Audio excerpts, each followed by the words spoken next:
आज की जो हमारी क्लास है वो हम स्टार्ट करते हैं जीओसी का नेक्स्ट शुरू करते हैं। हम एप्लीकेशंस पढ़ रहे थे इंडक्टिव इफेक्ट की, तो उसमें हम पढ़ चुके थे स्टेबिलिटी ऑफ कार्बोकैटायन इंटरमीडिएट्स वगैरह के बारे में हम पढ़ चुके थे। अब पढ़ेंगे हम नेक्स्ट, वो है acidic nature of hydrogen atom acidic nature. ठीक है, ये हम पढ़ेंगे। ठीक है, कि कौन किसकी एसिडिक जो है वो बिहेवियर ज़्यादा अच्छा है, कौन ज़्यादा एसिडिक है, कौन कम है, वो सब चीज़ें हम यहाँ से सीखने वाले हैं। ठीक है, देखो एसिडिक नेचर में देखो, सबसे पहले आपके पास कोई एसिड है, इस तरीके से आप करते हो Z नेगेटिव और यहाँ पे H पॉजिटिव, आपके पास हाइड्रोजन यहाँ से निकल जाता है। ठीक है, यहाँ पे देखो, अब यहाँ पे ये जो आपके पास रिएक्शन होती है तो हमें जो ये मिलता है ये होता है हमारे पास कॉन्जुगेट बेस होता है हमारे पास, ये किसका, इसका, और ये क्या है, इसकी कॉन्जुगेट एसिड होता है।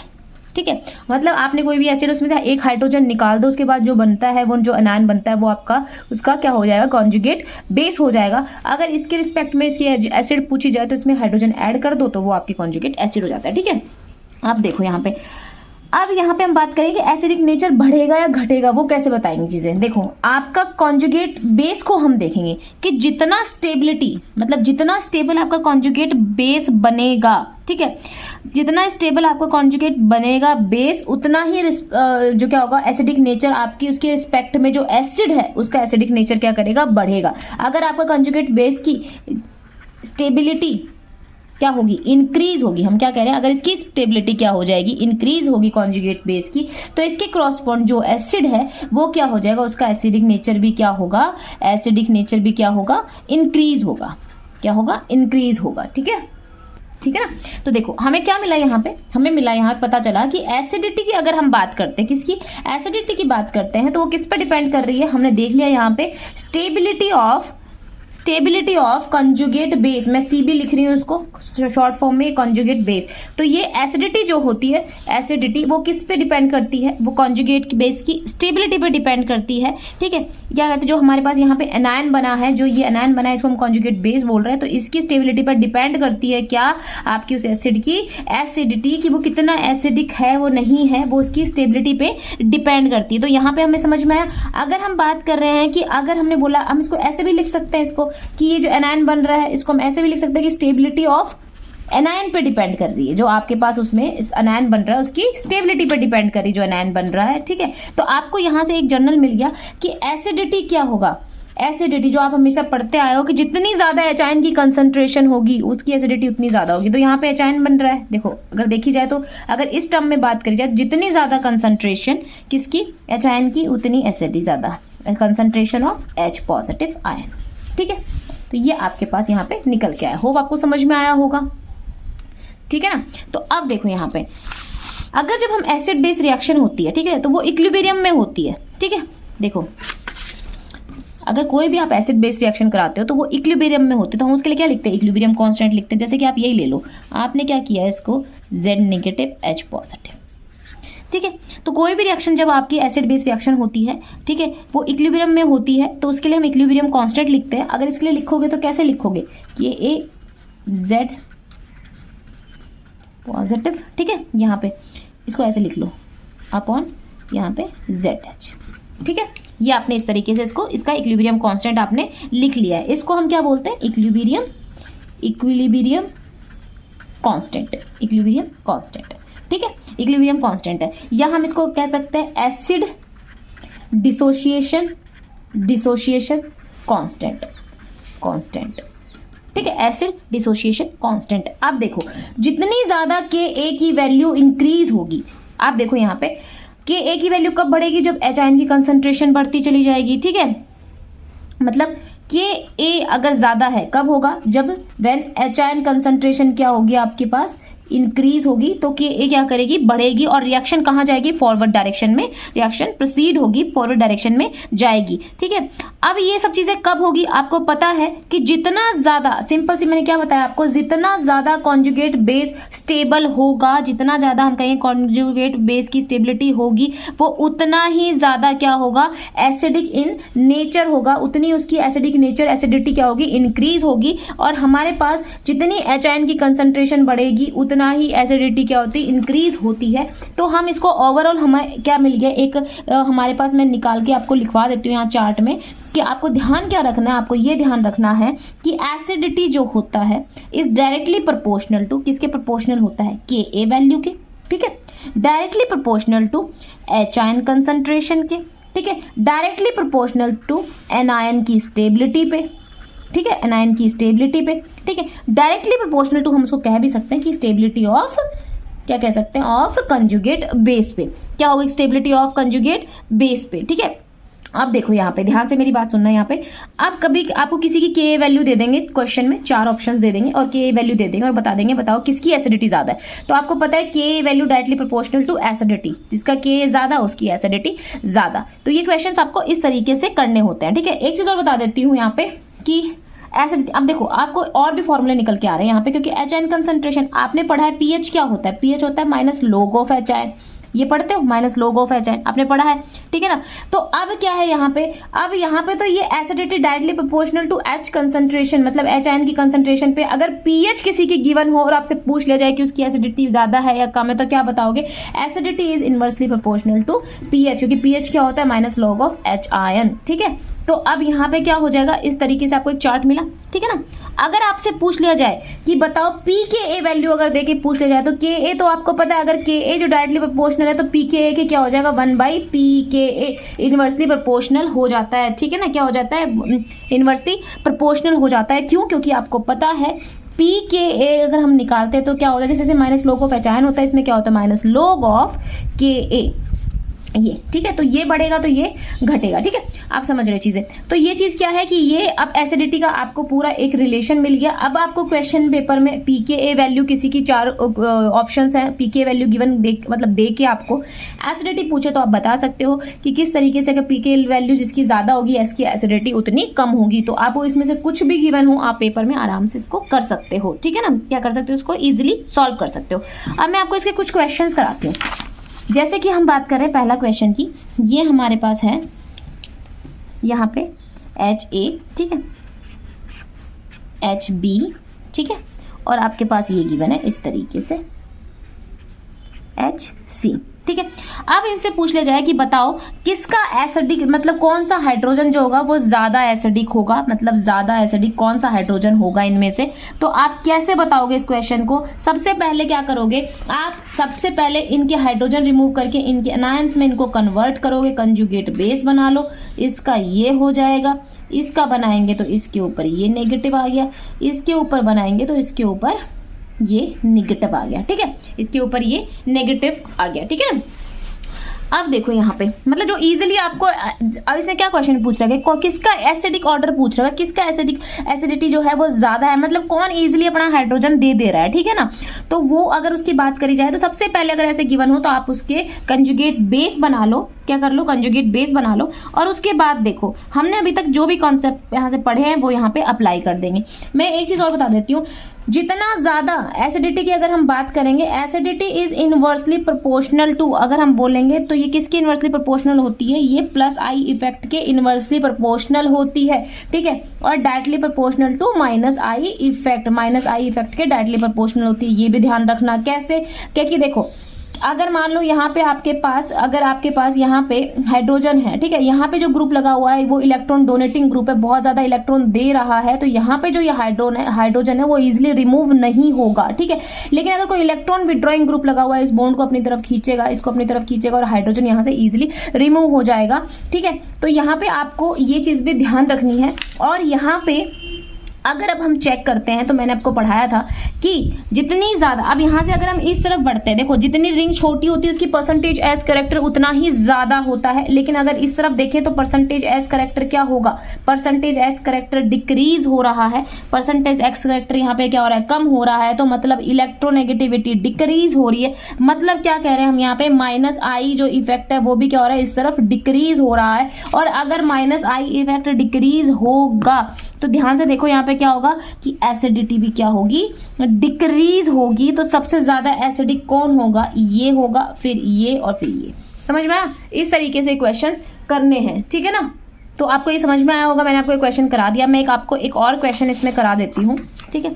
जैसे अगर आपको इस तरीके से गिवन हो, इस तरीके से क्वेश्चन में गिवन हो इस तरीके से, और आपसे पूछे बताओ कौन ज़्यादा एसिडिक है इनमें से, ठीक है। एसिडिक ऑर्डर यहाँ पे बताओ। देखो आप क्या करोगे, एक एक हाइड्रोजन हटा दोगे। यहाँ पे आपने क्या कर दिया, इसको बना दिया इस तरीके से, इसका इस तरीके से, इसको इस तरीके से आपने कॉन्जुगेट बेस बना दिया यहाँ पे, ठीक है। और यहाँ पे इस तरीके से ये बन गया आपके पास, ठीक है ना। अब इनके अंदर क्या है, आप हाइब्रिडाइजेशन चेक करो। इसकी हाइब्रिडाइजेशन क्या है, sp, इसकी चेक करो sp2, और इसकी चेक करो तो sp3। देखो अब परसेंटेज एस करेक्टर किसका ज़्यादा, सब ज़्यादा तो इसमें है भाई, 50% ये है, 50% ये है। मैं समझा चुकी हूँ चीज़ें पहले। परसेंटेज एस करेक्टर इस तरफ क्या कर रहा है, इस तरफ परसेंटेज एस करेक्टर बढ़ रहा है, इलेक्ट्रोनेगेटिविटी बढ़ रही है, तो इंडक्टिव माइनस आई इफेक्ट क्या होगा, बढ़ रहा होगा। तो हम बात करेंगे एसिडिटी बढ़ रही होगी, तो सबसे ज़्यादा एसिडिक कौन होगा, ये फिर ये फिर ये, ठीक है। मतलब यहाँ पे ऐसे इस तरीके से आप क्वेश्चंस को सॉल्व करोगे। होप आपको समझ में आया होगा, ठीक है। तो होप आपको समझ में आया होगा। आपको क्या याद रखना है एसिडिटी के लिए कि K directly proportional to K positive, directly proportional to concentration of HIN, directly proportional to anion की stability, directly proportional to stability of इसकी कंजुगेट बेस, और इनवर्सली प्रोपोर्शनल टू pH और pKa, ठीक है ना। डायरेक्टली मतलब क्या होता है कि अगर ये चीज़ बढ़ेगी तो ये भी बढ़ेगी। इनवर्सली मतलब होता है अगर ये चीज़ बढ़ेगी तो ये घटेगी। समझ रहे हो, डायरेक्टली और इनवर्सली का मतलब आपको अच्छे से समझ में आ गया होगा, ठीक है ना। और मैंने आपको क्या बताया, आपको ये याद रखना है कि acidity is inversely proportional to plus I effect और directly proportional to minus I effect. ये मैं बता चुकी हूँ। चलो इसको थोड़ा डिटेल में बता देती हूँ, मैंने यहाँ पे थोड़ा बताया नहीं, थोड़ा सा डिटेल में बता देती हूँ, अगर किसी को नहीं आता है तो समझ में आ जाएगा। देखो यहाँ पे अगर हम बात करते हैं यहाँ पे, जैसे कि आपने 2 एग्जाम्पल ले लिया, आपने ले लिया ये आपके पास है एक एग्जाम्पल, ठीक है, और आपने यहाँ पे ले लिया एक और example CH3 C double bond O और OH, ठीक है। आपसे पूछ लिया जाता है इस तरीके से, क्वेश्चन पूछ लिया जाते हैं। तो मैं तो भाई सिंपल करवा रही थी आपसे, लेकिन मैं plus I minus I effect को आप समझाने के लिए मैं आपको बताती हूँ।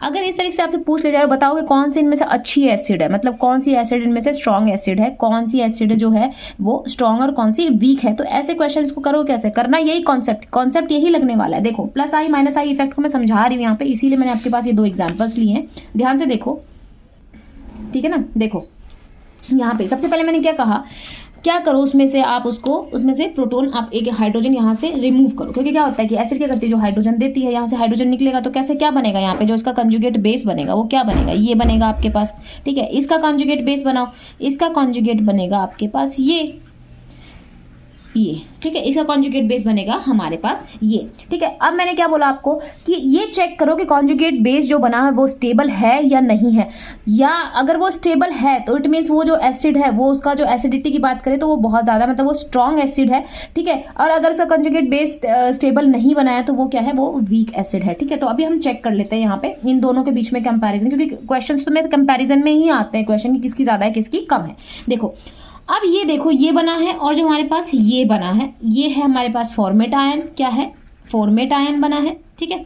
और ये हमारे पास बना है वो एसीटेट आयन, ठीक है, एसीटेट आयन, ठीक है। अब ध्यान से देखो इसके अंदर, यहाँ पे आपको अगर दिख रहा होगा, एक बार मैं इसको खोल के लिख ले, थोड़ा बड़ा बड़ा लिख लेती हूँ, और यहाँ पे देखो, अब देखो यहाँ पे देखो, एक तो इसके ऊपर क्या है, नेगेटिव चार्ज है, और इसके साइड में, अब जो इसके साइड में कौन सा ग्रुप लगा हुआ है, हाइड्रोजन लगा हुआ है। हाइड्रोजन क्या होता है, इलेक्ट्रॉन देता है। इधर क्या है, कौन सा ग्रुप लगा हुआ है इसके साइड में, CH3, ये भी क्या करता है, इलेक्ट्रॉन डोनेटिंग ग्रुप होता है। अब इधर देखो, हाइड्रोजन और CH3 में से आपको पता है कि ये ज्यादा इलेक्ट्रॉन डोनेटिंग ग्रुप है। अब इसके पास ऑलरेडी क्या है, इलेक्ट्रॉन्स बहुत है, नेगेटिव चार्ज है, इलेक्ट्रॉन्स है, इलेक्ट्रॉन रिच स्पीसीज है, और ऊपर से क्या कर रहे हैं हम, इसके साइड में जो इलेक्ट्रॉन डोनेटिंग ग्रुप है वो उसको और इलेक्ट्रॉन दे रहे हैं, तो वो क्या कर रहे हैं, वो इसको डिस्टेबलाइज कर रहे हैं। लेकिन अगर हाइड्रोजन और CH3 की बात करते हैं तो CH3 ज्यादा इलेक्ट्रॉन डोनेटिंग ग्रुप होता है, और जब ये इसको इलेक्ट्रॉन दे रहा होता है, इसको क्या करता है, इलेक्ट्रॉन देता है, तो ये जो नेगेटिव चार्ज है ये इसको क्या करता है, इसको डिस्टेबलाइज करता है। तो इन दोनों के कंपैरिजन में डिस्टेबलाइजेशन कहाँ ज्यादा हो रहा है, यहाँ पे, मतलब ये कैसे शो करता है, प्लस आई इफेक्ट शो करता है। तो प्लस आई इफेक्ट क्या करते हैं, उसको कंजुगेट बेस को लेस स्टेबल कर देते हैं, इसीलिए वो क्या हो जाती है, वो एक लेस जो स्ट्रॉन्ग एसिड होती है। तो इन दोनों के केस से कभी भी बात है कि फॉर्मिक एसिड और एसिटिक एसिड में से कौन सी ज्यादा स्ट्रॉन्ग एसिड होती है, तो वो ये होती है, ठीक है ना, क्या होती है, ये होती है, ठीक है, फॉर्मिक एसिड, ठीक है। अब देखो, क्योंकि इसका कैसा नेचर था, प्लस आई, क्योंकि ये इलेक्ट्रॉन डोनेटिंग ग्रुप है। अगर मैंने एक माइनस आई का ले लिया एग्जाम्पल यहाँ पे, जैसे कि हमने ले लिया CH3, एक आपके पास एग्जाम्पल है ये वाला, ठीक है, सेम ये ले लिया हमने यहाँ पे। और इसके साथ कंपैरिजन कराते हैं, अगर इसके साथ कोई आपके पास इलेक्ट्रॉन विड्रॉइंग ग्रुप लगा हुआ है तो फिर रिएक्शन पे क्या फर्क होगा, देखते हैं तो फिर उसकी एसिडिक स्ट्रेंथ पे क्या फर्क होगा। देखो ध्यान से सुनो, यहाँ पे हमें पहले वही करना है, इसमें से H निकाल देना है, इसमें से भी निकाल देना है, तो हमारे पास क्या बन जाएगा, यहाँ पे भी नेगेटिव चार्ज और यहाँ पे भी नेगेटिव चार्ज। मैं यही समझा रही हूँ आपको, यहाँ पे भी नेगेटिव चार्ज और यहाँ पे भी नेगेटिव चार्ज, ठीक है ना। अब ध्यान से देखो यहाँ पे, अगर मैं इसको लिख लेती हूँ चलो एक बार अलग से, ये देखो आपके पास क्या है यहाँ पे डबल बॉन्ड O और यहाँ पे क्या है आपके पास O नेगेटिव। हमने ले लिया इसको इस तरीके से O और O नेगेटिव, ये ले लो इस तरीके से, ठीक है। इसको भी ले लो यहाँ पे CH2Cl और हमारे पास क्या है C double bond O negative, ठीक है, ठीक है ना। तो यहाँ पे देखो ध्यान से देखो, अब यहाँ पे देखो तो ठीक है, यहाँ पे ये कॉन्जुगेशन तो ये रिजोनेंस तो आपने देखा यहाँ पे इस तरीके से ये हो रहा है, यहाँ पे कॉन्जुगेशन यहाँ पे देखो इस तरीके से, ठीक है। वो चीज़ नहीं है, अभी हम बात कर रहे हैं दोनों में कि दोनों में यहाँ पे जो साइड ग्रुप्स लगे हुए हैं वो चेक करो, ठीक है ना। क्या देख रहे हैं हम, जो यहाँ पे साइड ग्रुप्स लगे हुए हैं ये हम देखते हैं। ध्यान से देखो यहाँ पे कि इसमें लगा हुआ इलेक्ट्रॉन डोनेटिंग ग्रुप और इसमें लगा हुआ इलेक्ट्रॉन विड्रॉइंग ग्रुप, है ना। ये क्लोरीन क्या है, इलेक्ट्रॉन विड्रॉइंग ग्रुप है, तो यहाँ पे इलेक्ट्रॉन को विड्रॉ किया जा रहा है, खींचा जा रहा है। तो यहाँ पे जो नेगेटिव चार्ज आ रहा है उस नेगेटिव चार्ज को, इसका अगर हम स्ट्रक्चर बनाए तो इसको इस तरीके से हम बना सकते हैं कि इसमें ये नेगेटिव चार्ज शेयर हो रहा है इसके साथ भी, मतलब इसको मैं अभी तो समझाने के लिए सिंपल आपको बता रही थी, आगे ये चीज़ें कराऊंगी मैं सारी, ठीक है। तो ये माइनस चार्ज कभी इस पे है, मतलब कभी इस पे है, वो आगे हम पढ़ते हैं, ठीक है ना। इस तरीके से हम इसको दिखा सकते हैं कि कभी ये इस पे है और इस पे, ठीक है। क्योंकि यहाँ पे आप देख रहे हो इसमें कॉन्जुगेशन आप कर रहे हो तो किस तरीके से आप यहाँ पे रिजोनेंस कर रहे हो, तो रिजोनेंस स्टेबलाइज्ड है क्योंकि यहाँ पे आ रहा है फिर यहाँ पे, ठीक है। वो कॉन्सेप्ट हम आगे पढ़ेंगे। अभी ध्यान समझने की कोशिश करना, यहाँ पे इलेक्ट्रॉन डोनेटिंग ग्रुप है, यहाँ पे इलेक्ट्रॉन विड्रॉइंग ग्रुप है। तो ये क्या कर रहा है, यहाँ पे जो ये इलेक्ट्रॉन विड्रॉइंग ग्रुप है ये इलेक्ट्रॉन्स को अपनी तरफ खींचेगा, तो जो ये माइनस चार्ज है इसको क्या कर रहा है, ये स्टेबलाइज कर रहा है, क्योंकि ये अपनी तरफ इलेक्ट्रॉन्स को खींचेगा, क्योंकि इलेक्ट्रॉन डेंसिटी यहाँ पे क्या है, ज्यादा है, तो ये इलेक्ट्रॉन्स को अपनी तरफ खींच के और इसको स्टेबलाइज कर रहा है, ठीक है। जबकि जो इलेक्ट्रॉन डोनेटिंग ग्रुप है ये तो और इलेक्ट्रॉन दे रहा है, तो पहले इसके पास इलेक्ट्रॉन बहुत ज्यादा है और ये और भर रहा है उसके पास इलेक्ट्रॉन की ले ले ले ले, तो ये क्या कर रहा है, उसको डिस्टेबलाइज करता है, स्टेबलाइज करता है। तो अब क्या हो गया, अब ये जो आपके पास कॉन्जुगेट बेस है और ये जो कॉन्जुगेट बेस है ये लेस स्टेबल हो रहा है, तो इसके कॉरस्पॉन्डिंग जो एसिड है वो लेस एसिडिक है एज कंपेयर टू इसके कंपैरिजन। तो ये दोनों में से अगर हम बात करें तो ये ज्यादा है। तो कंक्लूजन हमारे पास क्या निकला, कंक्लूजन यही निकला हमारे पास यहाँ पे, जो मैंने आपको एक शॉर्ट फॉर्म में लिखवा दिया था। क्या निकला कि जितना ज्यादा प्लस आई इफेक्ट होगा, ठीक है, क्या देखो यहाँ पे देखो कंक्लूजन क्या निकला, कंक्लूजन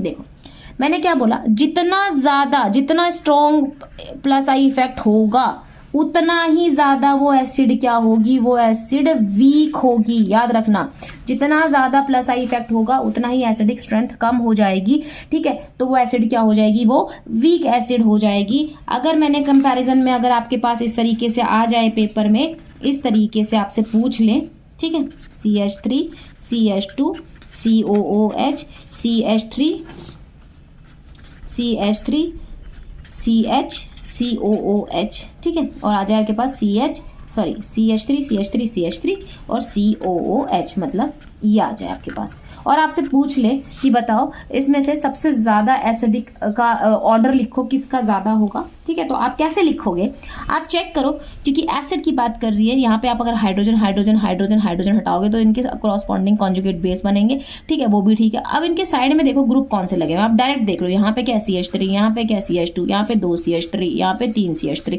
तो ये ज़्यादा इलेक्ट्रॉन डोनेटिंग ग्रुप यहाँ पे ज़्यादा लगे हुए हैं। तो जितना ज़्यादा प्लस आई इफेक्ट होगा उतना ही ज़्यादा वो एसिड क्या हो जाएगी, वीक एसिड हो जाएगी। तो सबसे ज़्यादा देखो ये जो है आपके पास इथाइल है, ये मिथाइल से ज़्यादा इलेक्ट्रॉन डोनेटिंग होता है। तो यहाँ पे देखो, यहाँ पे क्या हो जाएगा, ये एसिड जो होगी वो स्ट्रॉन्ग एसिड होगी इज कंपेयर टू दिस, तो ट्रेंड ये हो जाएगा। समझ रहे हो आप मेरी बात, इस तरीके से आपको क्वेश्चंस को करना होता है, ठीक है। अब ऐसे ही मैं आपको एक और करवा देती हूँ यहाँ पे, अगर ये इस तरीके से आ जाए, हाँ, दूसरा कंक्लूजन हमारे ये तो पहला निकला जो मैंने डायरेक्ट लिखवाया था आपको। दूसरा क्या है, जितना ज्यादा माइनस आई इफेक्ट होगा वो एसिड उतनी ही ज्यादा स्ट्रॉन्ग होगी, मतलब उतना ही ज्यादा उसकी एसिडिटी होगी, उतना ही ज्यादा उसकी क्या होगी, एसिडिक स्ट्रेंथ होगी। तो हमने जैसे एग्जाम्पल हो गए, मान लो आपके पास इस तरीके से क्लोरीन क्लोरीन क्लोरीन और आपके पास, सॉरी यहाँ पे दिख नहीं रहा, CO OH ये गिवन हो, और आपके पास गिवन हो CH, एक 2 क्लोरीन वाला गिवन हो COOH, और एक आपके पास गिवन हो 1 क्लोरीन वाला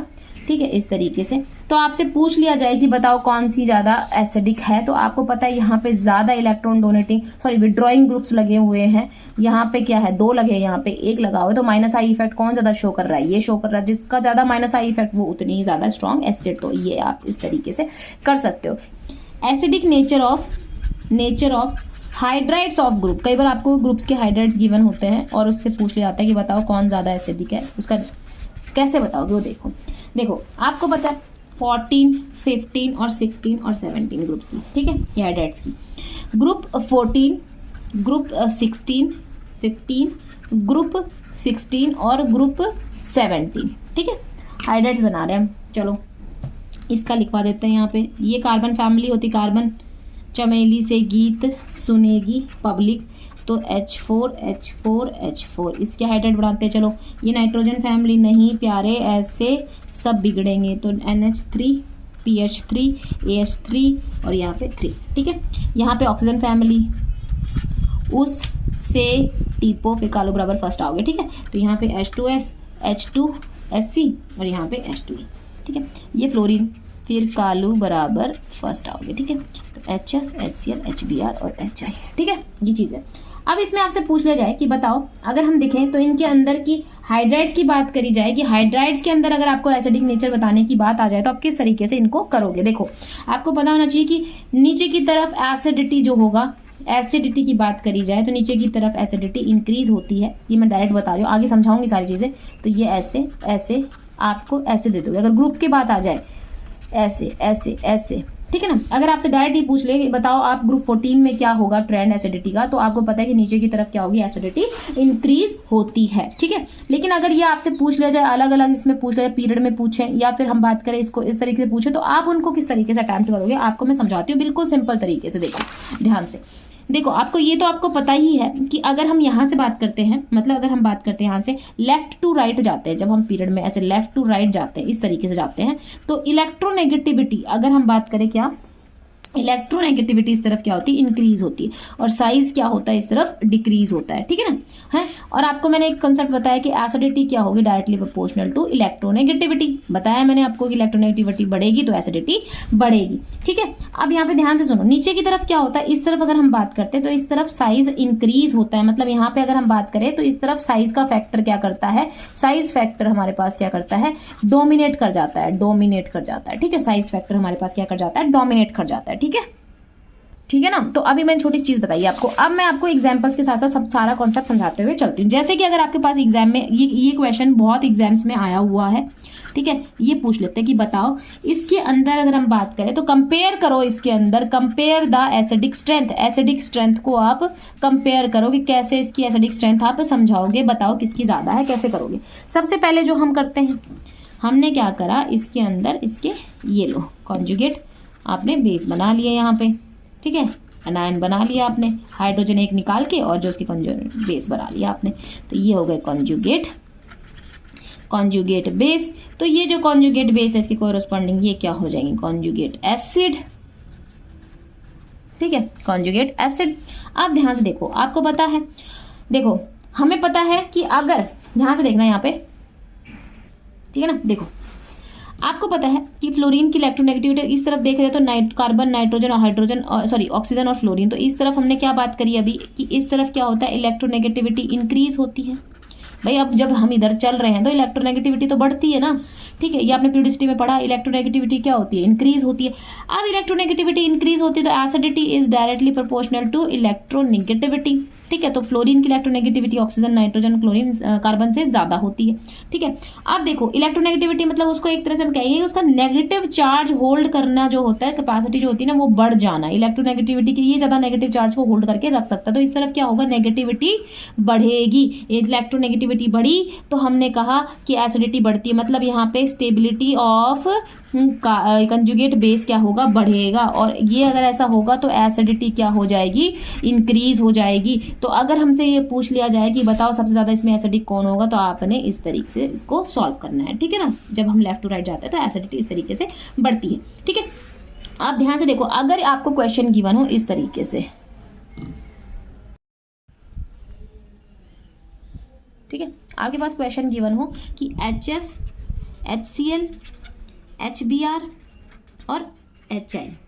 अब देखो, अब ऐसे क्वेश्चन गिवन हो, आपसे पूछ ले जाए बताओ इसके अंदर कि एसिडिटी का ऑर्डर क्या होगा, तो ऐसे क्वेश्चन आप कैसे सॉल्व करोगे? भाई इधर चला तो आपने बता दिया इस तरीके से, अब इधर कैसे करोगे आप? ठीक है, इधर कैसे करोगे आप? देखो यहाँ पे पहले आप सॉरी, आप क्या करो, इसके कॉन्जुगेट बेस बना लो। आपने बना लिया, ठीक है, I नेगेटिव, मतलब आप एक तरह से ये समझ लो, यहाँ से जो H है उनको निकाल दो, एक H को निकालो, उसके कोरस्पॉन्डिंग उसका जो भी नेगेटिव बनता है वो बना दो। ठीक है, जो भी नेगेटिव बनता है वो बना दो। तो अब ये क्या हो जाएगी, कॉन्जुगेट सारे के सारे क्या हो जाएंगे, ये सारे के सारे हमारे पास जो इधर बन रहे हैं ये हमारे पास कॉन्जुगेट इनके बेस बन गए और ये हमारी इसकी एसिड्स हो गई। ठीक है, और आपको पता है जब हम नीचे की तरफ जाते हैं, आपको पता है क्या होता है, साइज का फैक्टर बात करें तो साइज इंक्रीज होता है और इलेक्ट्रोनेगेटिविटी डिक्रीज होती है। जब हम नीचे की तरफ जाते हैं तो साइज बढ़ता है, इलेक्ट्रोनेगेटिविटी क्या होती है, डिक्रीज होती है। ठीक है, इलेक्ट्रोनेगेटिविटी घटती है। अब देखो यहाँ पे, जैसे अब इसका साइज इतना था, इसका साइज बढ़ा, इसका और बढ़ा और इसका इस तरीके से। ठीक है,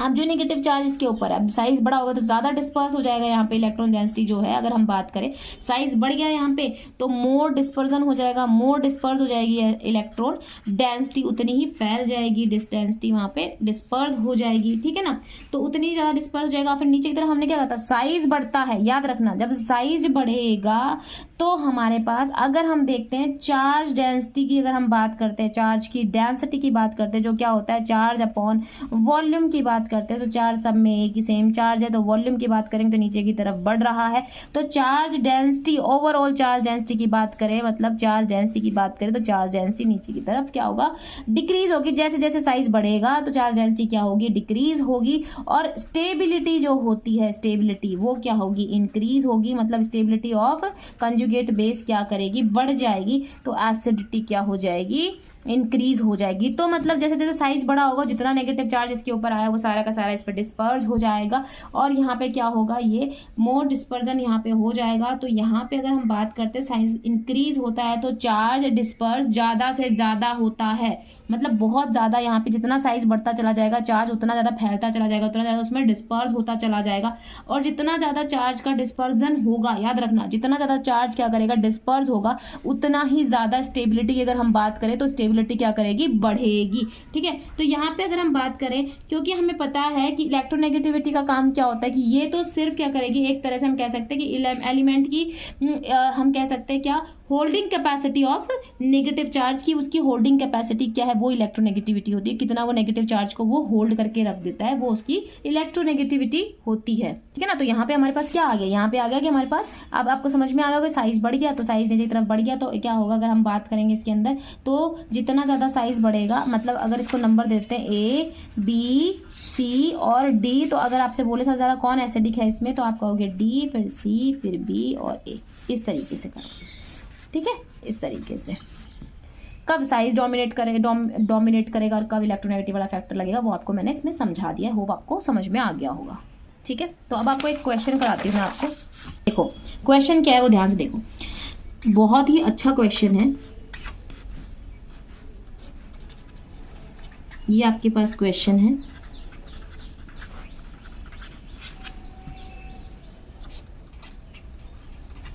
देखो यहाँ पे ये इनकी मैंने मेंशन कर दिया, ये हाइड्रोजन को मेंशन कर दिया मैंने यहाँ पे। ठीक है, अब मैंने बोल दिया इसमें क्वेश्चन में है कि compare the acidity of indicated hydrogen atom, जो आपके साथ ये हाइड्रोजन एटम को जो आपको इंडिकेट कर रखा है, इनकी एसिडिटी को कंपेयर करोगे, कौन किसकी एसिडिटी ज़्यादा होगी और किसकी कम होगी।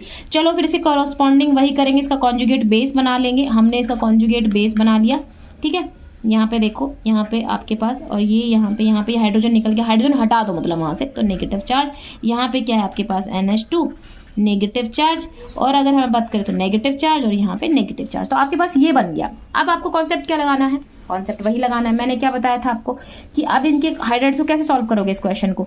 Acidity is directly proportional to electronegativity, अभी समझाया। Acidity is directly proportional to size, ये भी मैंने बताया आपको कि साइज के भी डायरेक्टली प्रोपोर्शनल होती है और इलेक्ट्रोनेगेटिविटी की भी क्या होती है, डायरेक्टली प्रोपोर्शनल होती है। तो अब हम कैसे करेंगे, यहाँ पे चेक करते हैं। चलो ये जो बात करते हैं यहाँ पे नाइट्रोजन, ऑक्सीजन, सल्फर और ये कार्बन। ठीक है, तो देखो अगर हम बात करें नाइट्रोजन, ऑक्सीजन और कार्बन, ये तो है सेकंड पीरियड के, किसके है, सेकंड पीरियड से बिलोंग करते हैं।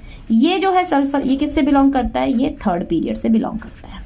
थर्ड पीरियड से बिलोंग करता है। ठीक है, अब ध्यान से देखो यहाँ पे, ये सेकंड पीरियड से बिलोंग करते हैं, थर्ड पीरियड से बिलोंग करते हैं। अब आपके पास दोनों फैक्टर्स आ रहे हैं। देखो अगर इलेक्ट्रोनेगेटिविटी की बात करें तो इलेक्ट्रोनेगेटिविटी वाला भी कॉन्सेप्ट लग रहा है यहाँ पे, दूसरा यहाँ पे साइज का फैक्टर आ रहा है। तो अब हम क्या करें, जब भी आपके पास ऐसा हो जाए तो आप हमेशा याद रखना साइज को प्रेफरेंस पहले देना इलेक्ट्रोनेगेटिविटी से, साइज को पहले प्रेफरेंस मिलेगी इलेक्ट्रोनेगेटिविटी से। ध्यान रखना ये चीज, क्योंकि यहाँ पे अगर हम बात करें तो यहाँ पे इलेक्ट्रोनेगेटिविटी वाला भी आ रहा है और साइज का भी, दोनों कॉन्सेप्ट आ रहे हैं। तो यहाँ पे साइज को पहले प्रेफरेंस, फिर इलेक्ट्रोनेगेटिविटी को। तो कौन सा थर्ड पीरियड से बिलोंग कर रहा है, ये वाला। तो इसके साथ कौन सा हाइड्रोजन लगा हुआ था, Hb। तो Hb की जो है एसिडिटी वो सबसे ज्यादा होगी, क्योंकि हमने साइज फैक्टर जो होता है उसको पहले प्रेफरेंस दी जाती है। तो उसके बेसिस पे बताया हमने कि Hb की ज्यादा होगी। ठीक है, अब हमारे पास आगे ये तीनों के तीनों सेकंड पीरियड से बिलोंग करते हैं। आप देखो यहाँ पे, अब यहाँ पे सेकंड पीरियड से बिलोंग करते हैं, मतलब इनका तो सेकंड पीरियड से बिलोंग करते हैं, मतलब सेम पीरियड से बिलोंग करते हैं। तो इसमें साइज का फैक्टर तो है ही नहीं। अब यहाँ पे कौन सा लग रहा है, यहाँ पे इलेक्ट्रोनेगेटिविटी का। ठीक है ना, यहाँ पे तो इलेक्ट्रोनेगेटिविटी और साइज दोनों का लिख रहा था, तो पहले साइज को प्रेफरेंस देनी है। यहाँ पे अब इलेक्ट्रोनेगेटिविटी को लगाएंगे तो इलेक्ट्रोनेगेटिविटी किसकी ज्यादा होती है, पहले सबसे ज्यादा होती है ऑक्सीजन की, फिर नाइट्रोजन की, फिर कार्बन की। तो ऑक्सीजन के साथ कौन सा हाइड्रोजन लगा हुआ था, फिर Ha वाला की एसिडिटी ज्यादा हो जाएगी, फिर नाइट्रोजन के साथ कौन सा Hc, और फिर आपके पास Hd। ठीक है, तो ये आपके पास आंसर आपका आ गया, ये आपका आंसर आ गया। ठीक है, तो होप आपको समझ में आया होगा। तो इस तरीके से आपको क्वेश्चंस को करना है। मैंने आपको कई क्वेश्चन आपको यहाँ पे करा दिए हैं, आपको याद रखना है। मैंने आपको बता दिया है कि जब भी अगर हम बात करें, देखो हम सबसे पहले जब भी क्वेश्चन करेंगे, हमें सबसे पहले आपको अगर हमें चेक करना है तो हमें ये चेक करना होगा। जब भी हम क्वेश्चन चेक करेंगे सबसे पहले हमें ये चेक करना होगा। ठीक है, याद रखना, सबसे पहले हम क्या चेक करेंगे, ये चेक करेंगे। फिर हम कोई दूसरे जो भी हमने इफेक्ट्स पढ़े हैं एसिडिटी में, अभी सारे पढ़े वो चेक करेंगे, मतलब minus I effect, plus I effect जो हमने पढ़े वो हम फिर चेक करेंगे। सबसे पहले क्वेश्चन में हमें ये वाला फैक्टर लगा के चेक करना है, कहीं इससे तो क्वेश्चन नहीं हो रहा। अगर इससे हो जाए तो वेल एंड गुड है, अगर इससे नहीं होता फिर हम जो अदर फैक्टर्स हमने पढ़े हैं, minus I effect, plus I effect, किसे क्या फर्क पड़ता है एसिडिटी पे, वो सारी चीजें हम उसमें पढ़ने वाले हैं। तो ये यहाँ तक आपको मैंने करवा दिया है। अब हम जो है नेक्स्ट क्लास में आपको कराएंगे कि एसिडिटी ऑफ ऑर्गेनिक कंपाउंड्स कैसे करते हैं। ठीक है ना, थैंक यू। और प्लीज़ अगर आपको, मैं पिछली बार मैंने बोला था, आप अपना रिस्पॉन्सेज मुझे दिया करो कि आपको कैसा लग रहा है, आपको समझ में आ रहा है या नहीं आ रहा है। तो वो मेरे लिए मोटिवेशन फैक्टर होगा, उससे ज़्यादा कुछ नहीं है कि भाई मुझे मोटिवेशन मिलेगा कि हाँ ठीक है मैं करा रही हूँ तो समझ में आ रहा है। बाकी आप लोग पढ़ते रहिए और आपको अच्छा लग रहा है तो फिर जैसा भी आप अपने कमेंट्स हमें दे सकते हैं। चलो ठीक है, थैंक यू दोस्तों।